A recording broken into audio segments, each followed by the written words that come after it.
I'm Jack Brump, and I love snowmobiling.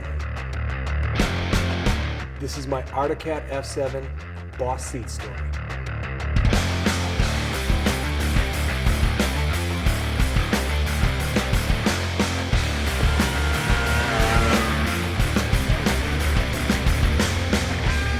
If I had to classify my riding, I would say I was a trail rider. Groomed, wide open, flat, technical, ungroomed. I love all trails. I ride them all. I love the G's you create when you do a hard corner. I love the hard accelerations coming out on exit. I love the track pulling underneath me. I love the sound and vibrations coming off the big old two-stroke motor. It's a thrill ride.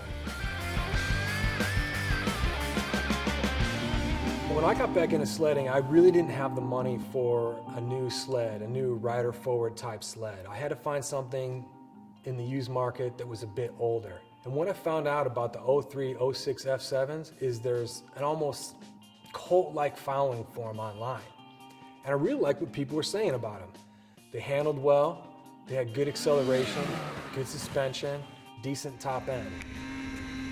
So I did a quick search on Craigslist and I found an 04 EFI Snow Pro that looked good, and I was able to pick it up for $2,000. The thing that really stuck out on the F7 forums was the talk about the Boss seat. A lot of guys were saying that the Boss seat made the F7 more like a rider forward sled. Then other guys were knocking it, saying they weren't going to spend $500 to put a seat on a $2,000 snowmobile. But for me, that's not the right calculation. I look at it this way.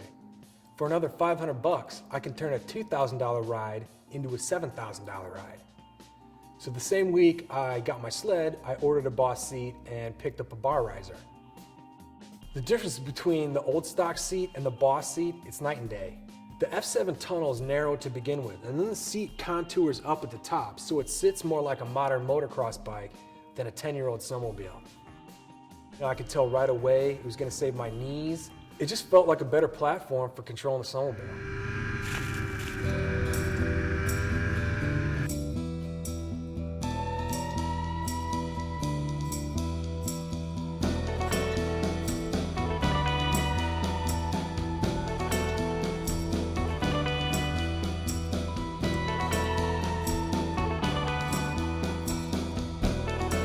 I developed a pretty simple formula for snowmobile fun.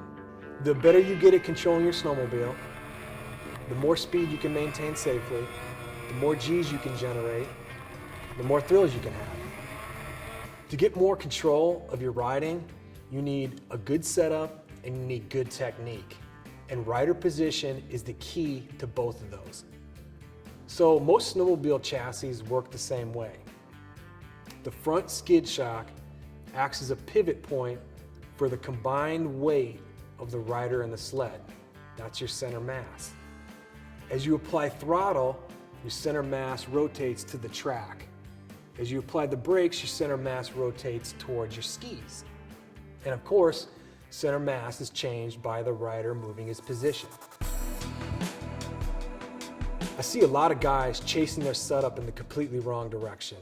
And what happens is they rob themselves of performance and control. Here's the problem. The stock seat has them sitting low and back. That's going to weight the track. And then their knees are at an awkward position. So when you're sitting back and low and you've got your arms stretched out, it makes it hard to leverage the bars. And all these guys know is the sled won't turn. So what do? They try and get the skis to bite. They tighten up the limiter straps and they put a ton of preload into their front skis. Tight limiter straps stop your track from planing out, reducing your top end. And now your skis bite, but they bite all the time. That means when you're going down a straightaway, you're darting all over the place. In the end, their sled's still going to push to the corners because high-performance cornering isn't simply a matter of ski pressure. Cornering is a matter of transferring your weight properly. And it's really hard to transfer your weight when you're sitting on the back of the machine and your knees are bent past 90. Feel like you're sitting in a bucket. The Boss seat is 4 inches taller than the stock seat and has extended padding all the way to the gas cap.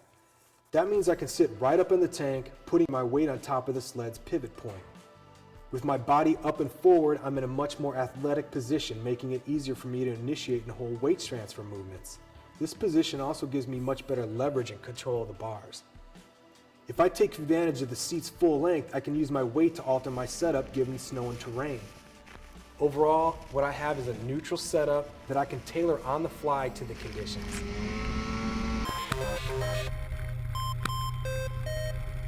Timing and feel are everything when carving corners.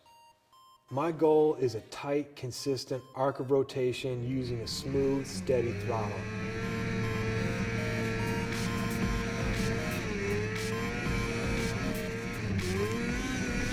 For most corners, I'll feather the brake on entry to ease the center of gravity towards the skis, which gives them some bite. At the same time, or a little bit before, I'll throw my weight inside as hard and low as I need to keep the sled level.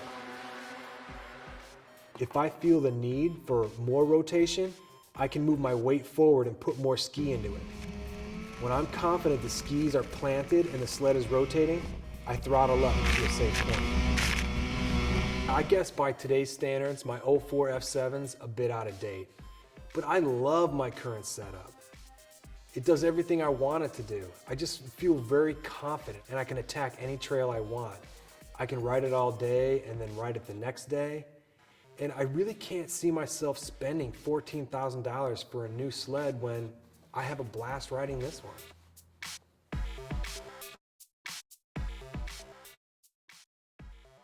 I just want to say thanks to the folks at Boss Seats.